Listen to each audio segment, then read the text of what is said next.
So I'd like to understand October 27th, 1979. I am 13 years old. I have been living at Pacific Union College, a Seventh-day Adventist college in the Napa Valley for the last 2.5 years. My father is on the religion faculty of the college, and there's been this building tension and excitement, particularly for years. My father has been like in the burning center of the church I was raised in, the Seventh-day Adventist church. So this is interactive, so you can ask questions. What do you mean burning center? Well, there's the center of the sun, and then there's the rays that go out. But when you're at the center, there's like intensity and How did you high experience temperature. that? I experienced it as my father was a very important and controversial man. But how did you experience it? You're acting almost as if it was you. Well, because I'm his son, I get the reflected rays. How so? Well, because people who hate my father are nice to me, because that's the Christian thing to do, and people who love my father are nice to me. So I get to suck up more attention. How would you do that?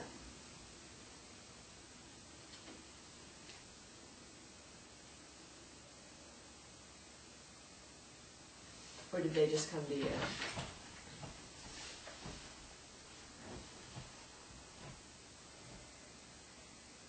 I started writing about age 7 or 8, and with my first story, my stepmother was so proud or interested that she typed it up. It was like 20 pages, and handed it around. What was it about?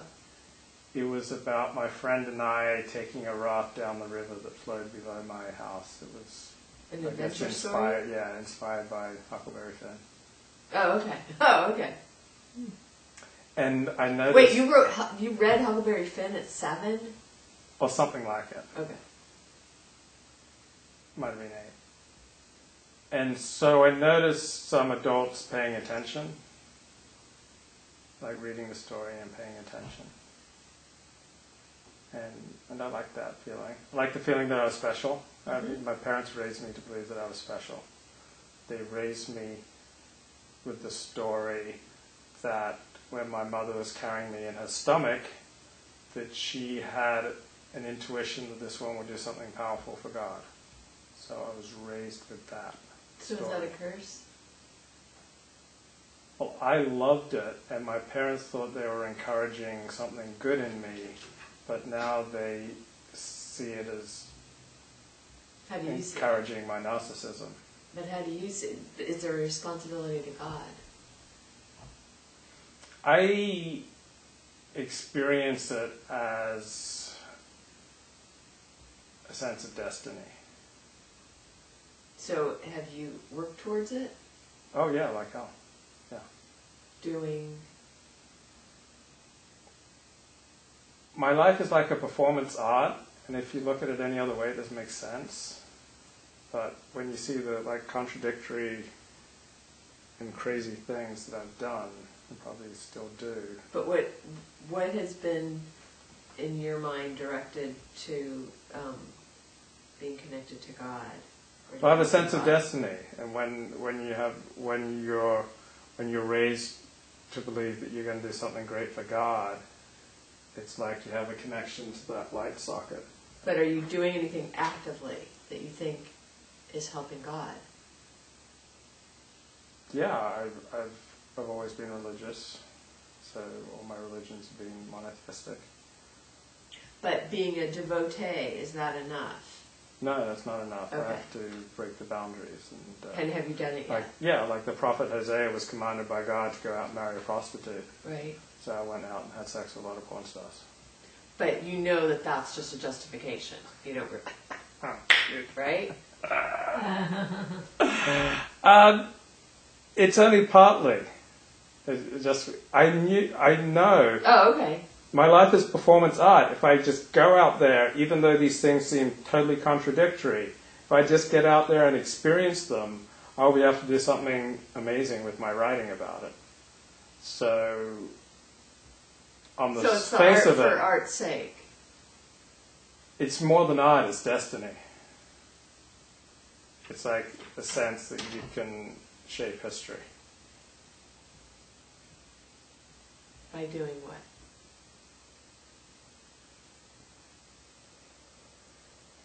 Or do you think that will be revealed?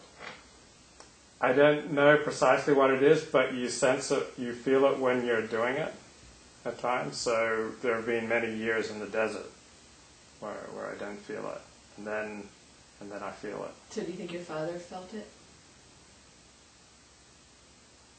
Is that why he became a preacher? Yeah. Or a bishop or whatever? Yeah.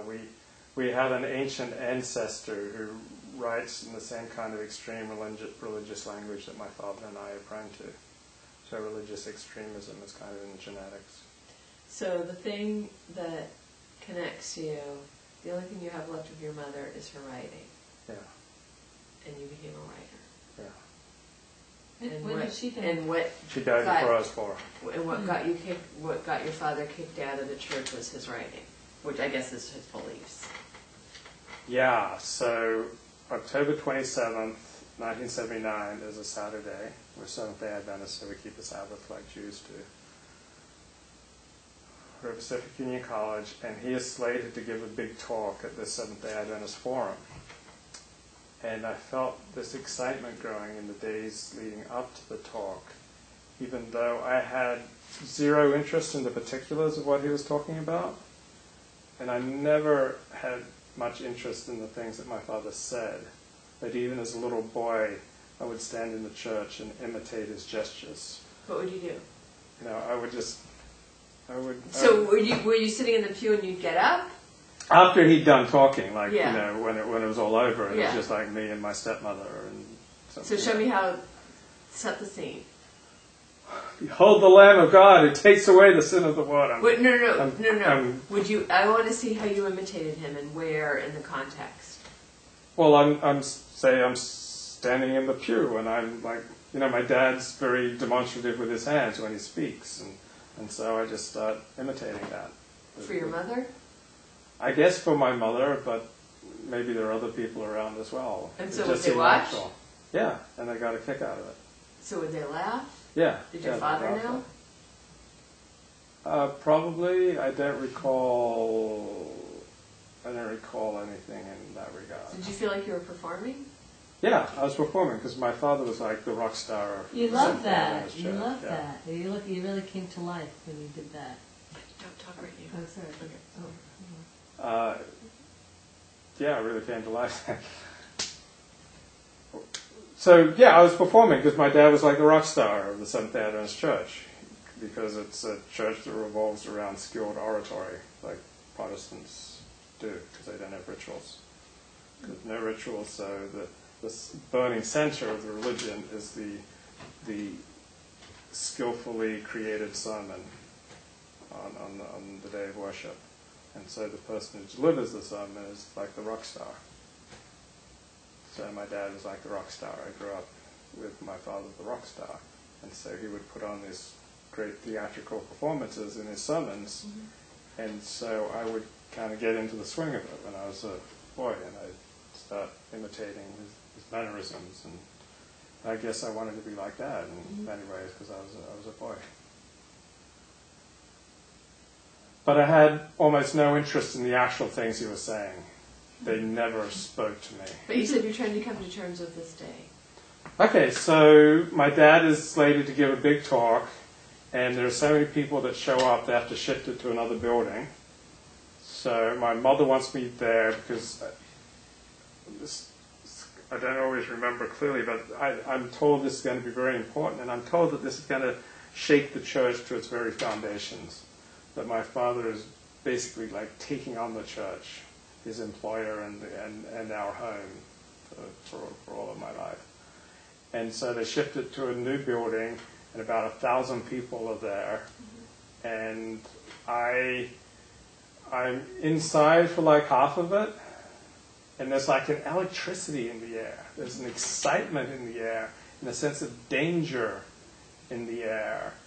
And that transforms it from being just another boring Sabbath, which so many Sabbaths that I remember growing up were just so boring. So there's excitement, danger in the air, and my dad is primed. He's like at his best as a speaker. I can see he's been planning this and he's got everything down. And when people ask questions, as is his style, he kind of cuts them off very quickly and says, what you're trying to ask is this, this, and this, instead of waiting for them to stumble out with the question.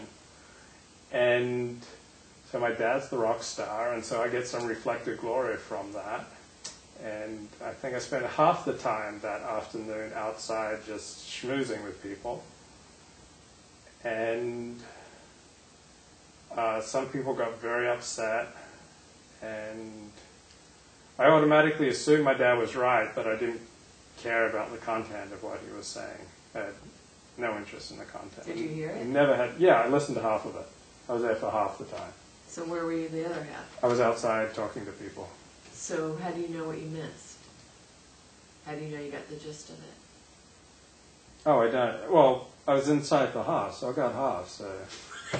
But which half? Well, probably the beginning half. Okay, so you don't know how he concluded. No, and the actual contents of what he said don't matter to me. I mean, I know what he said just because that shaped my family's life for years and years afterwards. So the actual details of, where he disagreed with these distinctive theological beliefs. So was this told to you later? Well, it was all in the air. You couldn't help but pick it up. From what? Because people were talking about it. What were they My saying? parents were talking about it, and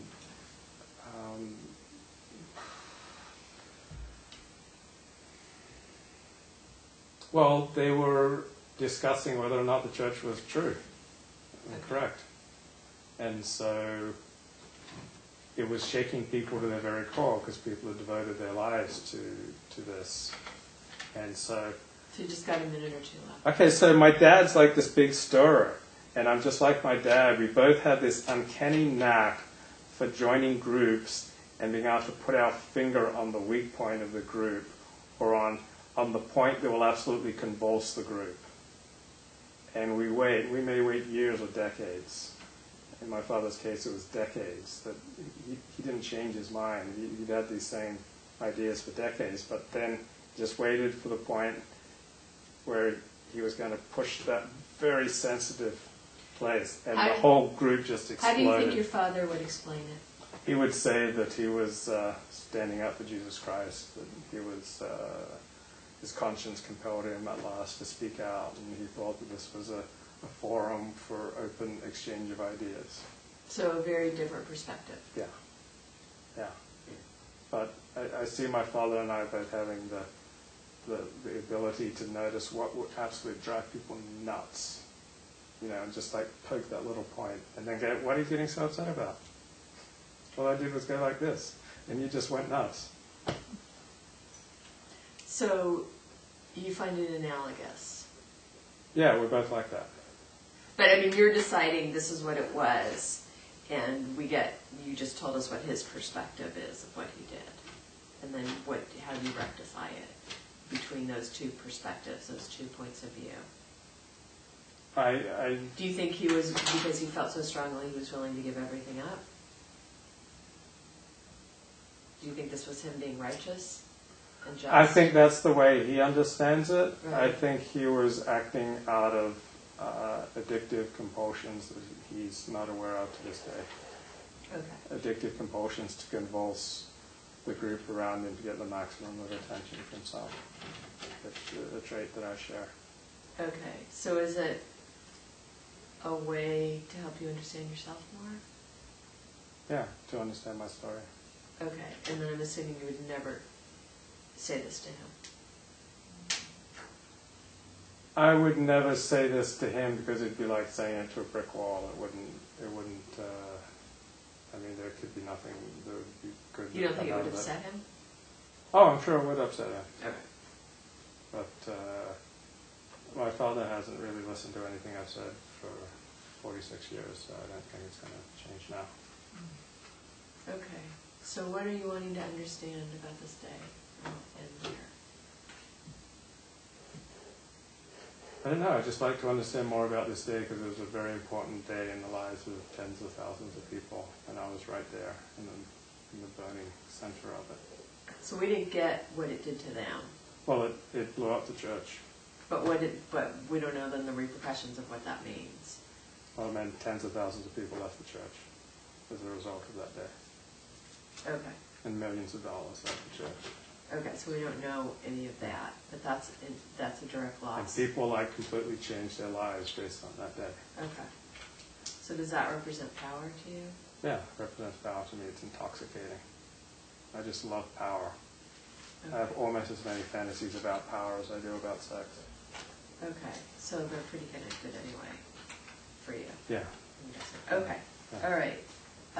Anything that got clarified? I'm not sure. Okay, so one thing that jumped out at me was that this is such a life-changing day, but you didn't hear the whole speech, that you only heard half of it, and so then you're basing a lot of what was said based on hearsay and people's reactions. You weren't actually the direct witness, even though you knew that this was the biggest speech of your father's life. Yeah. So I also wanted to know that thing of, oh, I heard enough, or I don't even care. So that push and pull of, I like what he does, I like the power, but then a part of you rejecting it by leaving. So that contradiction. And if he gave you, by being his son, then I want to know then what was the loss of status, and then were you angry that he did this? Because I'm assuming the family really suffered. And also were there people that stuck up for him, or just thought how brave that he was willing to take this on? What would be helpful feedback for you? What took you in and what you'd like to know more about? Okay. Okay, because I know nothing. I am curious about your accent and also your yarmulke and your strings, because I thought that maybe you were one religion and now you're another one. I don't know that this is the dress of Seventh-day Adventists, because I know nothing about that. And when I heard Union College in my head, I know that there's a Hebrew Union College, so I'm totally with questions because I know nothing. Yeah. So some of your questions are really just the visual. Yes, the visual. So can you, without making assumptions. Right, which is completely natural. Right. But can you address anything of just what he was talking about? Because I'm not religious at all, what are the beliefs of the church, and what would the beliefs now be of people who believed your father and left? Did they start a new church with new beliefs? Yeah. Would be, where my mind would be going. Just so we see the action-reaction. Right, and did the narrator, because you had this kind of inciting incident where you lost your mother at 4, and you held you had your father on a pedestal, does that mean that the narrator shifted gears as an adult later on and went total 180, or took that half vision that he heard and came up with new conclusions about religion? Did you go right on, I totally buy that, or broke away completely and started something else? I just was left with a lot of not sure what happened. You had that inciting incident, and then you grew up, and then who did he become, and how that was influenced by that moment in time in the 70s. And we don't know what your beliefs are about what your father's posit was, and whether you agreed with it or not. And then did you ever have a conversation about it? And did he ever say anything after that day about what happened? Did he apologize? Did he explain it to you? And also his physicality. So if he's at the height of his power, did he become a broken man, or did he still stay strong regardless? Yeah, and what I'm sorry, sounds so interesting. But I really would like to know, what did he say that changed everything? What, that people left the church? And you talk about your father like he's this rock star. You said that about, I don't know how many times. He's that rock star, and how was the relationship between you and your father? And how's it now? And what was his faith? What did he believe in? I wasn't sure until now. What religion was it? I now assume it was Christian. And then what was his belief? Really, what was he teaching? What was his message? The thing you grew up with, that you said you heard all the time. You said you don't really know what he said, but you said you always heard it. What is the message? What was the message? What was he teaching? That I'm very interested. And then why did you leave? And what is your belief now? What are you now, Jewish or what? And what is the difference between Christianity, the thing you grew up with, and now? The difference. And how, and your father, what is your belief? Is his belief now? How is he still a religious man now, or is he totally left the church too? But that message, that belief that you grew up with, and what so people left the church, what is it? I really like to know that. Anyway. Yeah, good. I didn't get anything, sorry. Those things that you wanted. I was interesting. It was the troublemaker part of him. That really interested me, that he could be a rock star, he could be a religious leader, and that, that there was that part of him that was, was poking and was a troublemaker. Like, whether you see that as destructive, because sometimes people look one way on the outside, and how they present, how they really are on the inside is they have a different motive than what appears to be. And I was very interested in the theme of, you talked about like a lot of people left, and dollars left, and people left the church, and whether you thought his actions were really constructive. Because what I was thinking of is like community, like the community broke apart. And whether you actually thought, or you think today, how he acted was kind of like a grandiose show, or was it a well-intended road to the next road of evolution? That's what came to me. It's like, is that how do you see it now? How, and you were 13, and you started out saying, you want to know the impact of what that day was and how it's changed your life, or how it impacted you. And I was just wondering if you had enough information to know if you felt that was a constructive thing that he did, or, the fact that the community kind of blew apart. See, religious is sometimes just people wanting a community and a central focus, and that sometimes it's more about that than about even some of the concepts. And And I know you've already written about it, but we didn't hear the repercussions of what the family lost. I'm assuming he was out of a job, shunned. Just to hear that and how that directly affected you, and do you see any of what he did as an act of bravery or pure foolishness, or somewhere in between? And it's also, subjective, because this is the narrator's perspective. Yeah. And that's why I asked her how would the father explain what he did. And I love the fact that they said that you were special, because that's a nice self-esteem message to grow up with. Not everybody gets that, and so then he knows he's here to deliver a message, or I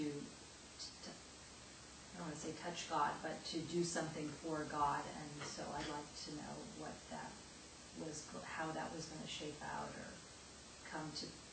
Is it just the telling of the story is the homage, so to speak, if that is correct? You know, I mean, what? If that's you know, the offering. yeah, because I heard it was going to be in the writing, and just the telling of it was going to be enough for that gift. Not sure how that was coming out. I understand exactly what you're saying. Oh, cool. Do you have any questions? I have one more comment, and that is that, you're talking about power and sex and the intoxication. I was wondering that if you see now, there's that juxtaposition with, like serving God and the humility thing, the humility piece of really serving, and then the grandiosity piece. And that I was kind of wondering how you see, you know what happened then, and how you've what you think about that now, like how are those two parts make up a religious man? Those two pieces. Or are they incongruous to each other? Mm-hmm. Okay. Right. Any questions?